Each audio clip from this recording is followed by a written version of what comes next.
There has been some information in the press about the current status of the lawsuit between the objectors, the people who object to the sale at Gordon Park and the Park District.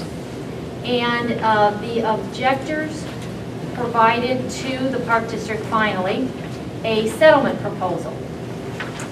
And they distributed the settlement proposal at a Plan Commission meeting and to anyone who would take hold of it. And we, therefore, the Park District Board met on Sunday night at a special meeting, properly called, and discussed the proposal and have prepared a counter proposal, which was presented to them. And because this counter proposal gives kind of an update of where the Park District Board stands in the litigation, we thought that it might be a good idea to actually read this letter and give residents an idea of where that litigation stands. So I am charged with reading that letter. So this letter is actually addressed to Mr. Thomas Paul Byer, 80 South LaGrange Road, Suite 10, LaGrange, Illinois. He is the attorney for the lead attorney for the objectors. Dear Mr. Byer, we received your letter of November 12, 2009. In response, the Park District Board met Sunday evening at a properly noticed special meeting to consider your clients, i.e. Orlando Coryell and LaGrange Friends of the Park's demands. In short, the Park District Board rejects your client's November 12th demands for at least 4 reasons. The November 12th proposal represents a step back from the proposal the objector previously articulated.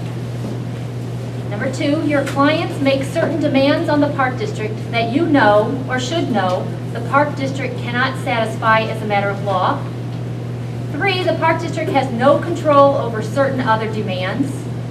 And 4, objector and Coryell have submitted a, quote, settlement proposal, close quote, that they, or at least you and your co-counsel, should know is removed from reality.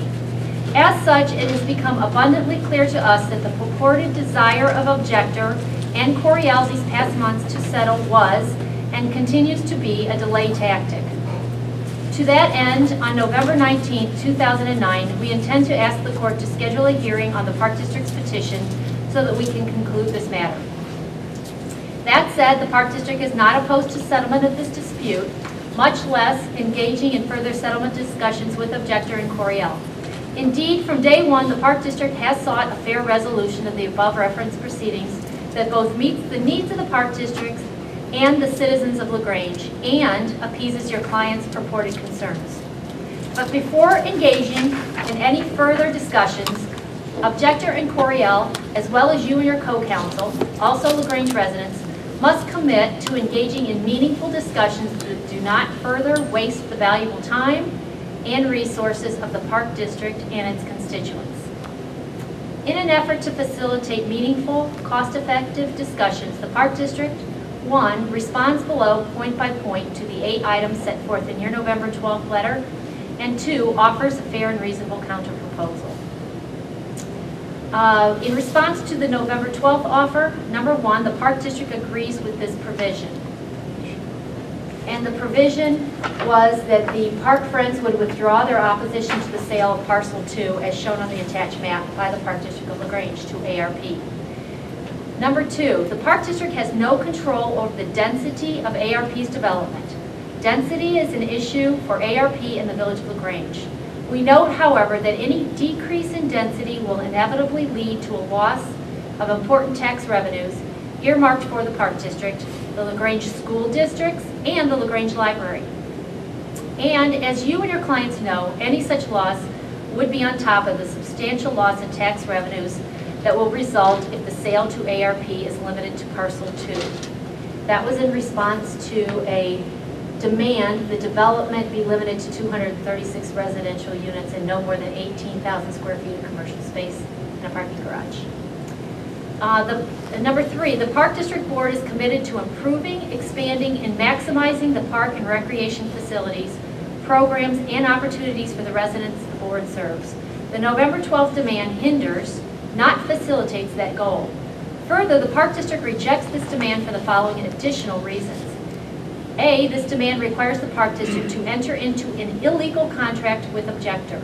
A Park District board is generally limited to contracts that are less than 1 year, that are 1 year or less in duration, with a citation to Illinois statute. There are certain limited exceptions to that rule, but no exception under the Illinois Park Code permits the Park District to enter into a contract in perpetuity. B, even if the Park District Board could enter into a contract in perpetuity, the Park District Board will not bind future boards to an ongoing contract that may not meet the future needs of the residents of LaGrange.